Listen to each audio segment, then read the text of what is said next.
Hello everyone and welcome to Lazy Sunday. It is February 5th and we have a spicy new video just for you, and we have a topic that you've seen in the title, thumbnail, and description probably before watching this, but it was Groundhog Day on the 2nd. I'm a little bit late, 3 days late, but it's still relevant. And I just wanted to take a deep dive into this. Well, deep dive, I mean in a few minutes, of what this holiday is. I remember the last time I ever paid attention to what this was when I was in like second grade, sitting on the floor in circle time, because I think this is a holiday that's kind of just a little weird tradition. And you can see right here that Groundhog Day was on February 2nd, 2023. We are late to the party because it is the 5th, if you can't see down here, but it's better late than never, as somebody once said. And I wanted to go into a brief history of Groundhog Day and a little bit of the predictions and just what I think is some funny quirks of what this holiday is all about. So the holiday is, of course, we have the Wikipedia pulled up here, but is a popular North American tradition observed in the United States and Canada on February 2nd. It derives from the Pennsylvania Dutch superstition that if a groundhog emerges from its burrows on this day and sees its shadow due to clear weather, it will retreat to its den and winter will go on for 6 more weeks. If it does not see its shadow because of cloudiness, spring will arrive early. Now, this reminds me of the quote that goes a little bit like, with the sunsets, something along the lines of, let me look that up.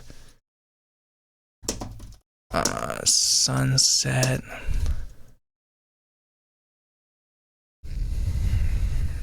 So it says Jesus. So I typed in who said red sky at night, sailor's delight, and it says Jesus. Literally Jesus Christ said this. And it says red sky at night, sailor's delight, red sky at the morning, sailors take a warning. This is something that my dad used to say all the time whenever there'd be a sunset at nighttime or there'd be a sunrise in the morning. Well, anyway, we go back to, I digress to this. The tradition remains popular in the 21st century. Studies have found no consistent association between the groundhog seeing its shadow and subsequent arrival time of spring-like weather. We're gonna get into this in a news clip that I'm gonna show you in a little bit here about how accurate the groundhog itself is. But if we look at the origins here, I just want to dive into this a little bit. The Pennsylvania Dutch were immigrants from German-speaking areas of Europe.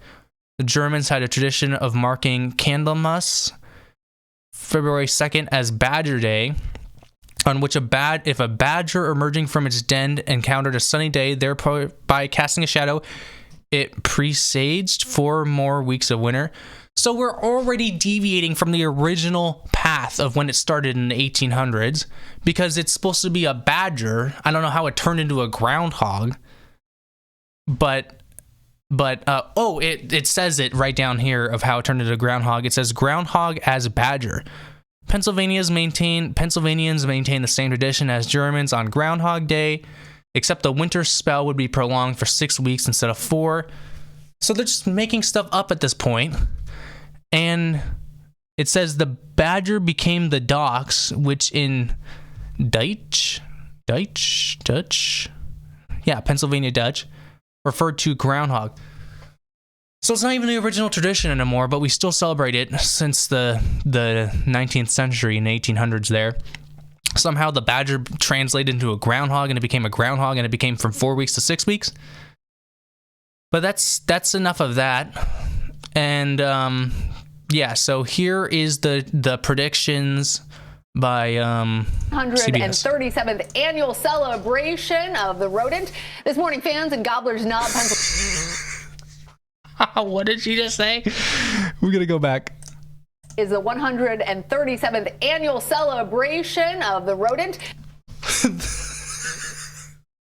The 137th annual celebration of the rodent.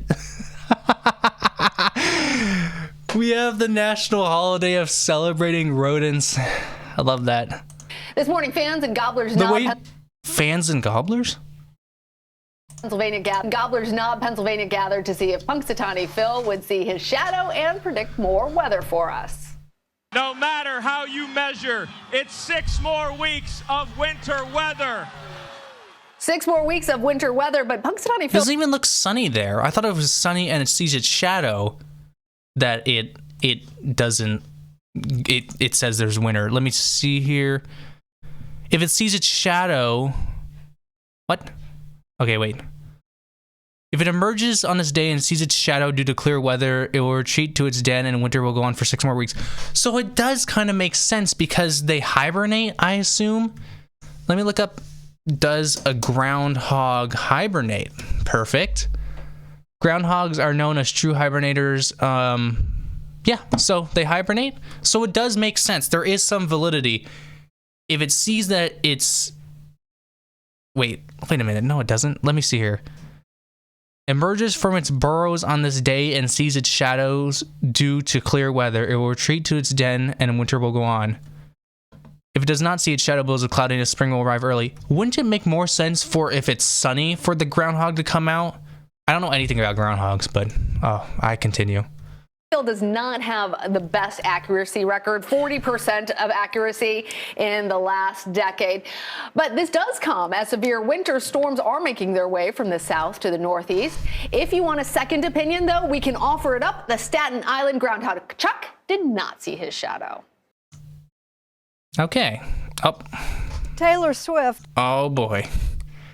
Yeah, so it kind of makes sense. But then we have this CNN report saying of how accurate it is, and it's less than a coin flip. Take a look. See if the groundhog sees his shadow or not. I don't really think it cares because how often is Punxsutawney Phil right about winter? He's only batting around 40% since 2011. If he was batting 50%, it would be a coin flip. The groundhog predicting winter, or how long winter more is going to go, he does worse than a coin flip. That's right. A coin flip, you would anticipate a coin flip, but this guy is super win, expressive his about war, it too. His win over the replacement player is he has a negative WAR if you're measuring for Punxsutawney Phil. He has a negative WAR. Cute little fella, at least in my opinion, and great movie, but he's a fraud. Now, wait, what did you just say?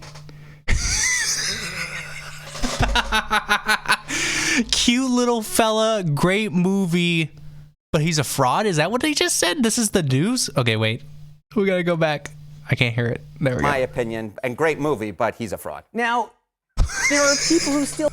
This is investigative journalism. Cute little fella, in my opinion. Love the movie, but he's a fraud. What in the world? So, yeah, that's pretty much it about that. According to this article, this is PBS, Punxsutawney Phil predicts 6 more weeks of winter on Groundhog's Day. Yep, it is cute. I don't know what it is. It looks huge, though, in his arm.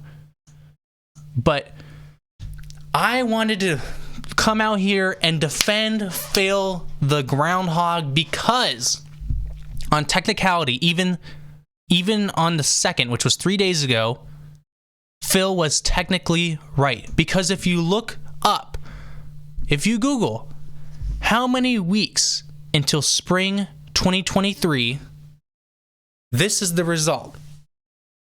Spring 2023 will begin in 6 weeks and 1 day. Technically, Phil, if it's always on the 2nd, the groundhog will always be right in terms of calendar, because the official start of spring will always be within 6 weeks of Groundhog Day, if Groundhog Day always happens on the 2nd. Let me look this up here. Let me see here. What day is Groundhog Day always on? So Groundhog Day is always on February 2nd. And if on February 2nd it's 6 weeks, then the groundhog, if it ever predicts 6 weeks, like now, it is technically right. Phil is technically right in that sense. which is an incredible breakthrough I made. On the calendar, Phil is right. 6 weeks, which means Phil should have more than a 40% accuracy. I mean, this is technically accurate. If Phil always answers with the 6 weeks, it would easily be above 50%. And this is something I want to talk about, is the groundhog deciding our fate, if we're going to freeze or not. But I will attest, Phil says there's going to be 6 more weeks of winter.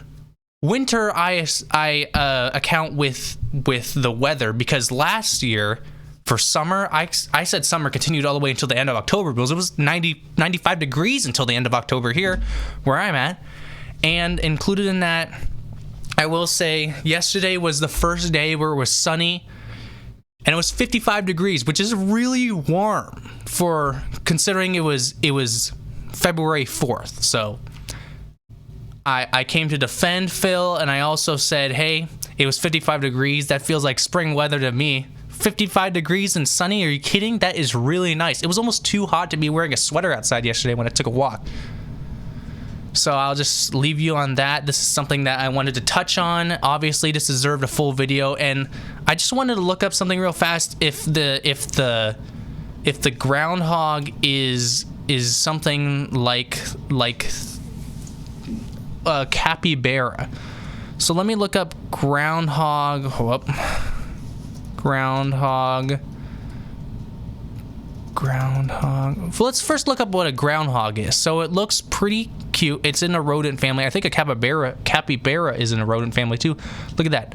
Now let's look up, yeah, so groundhog versus capybara.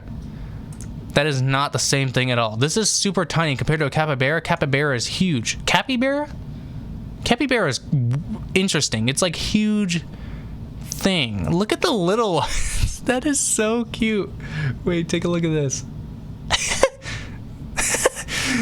Oh man, the capybara is cute, obviously. I know a lot of people are obsessed with capybaras. I'm probably saying it weird. It sounds like I'm saying it super weird. Whoa, that is like a bear-sized capybara. That's definitely photoshopped. But here's a groundhog, I think. The groundhog is huge still.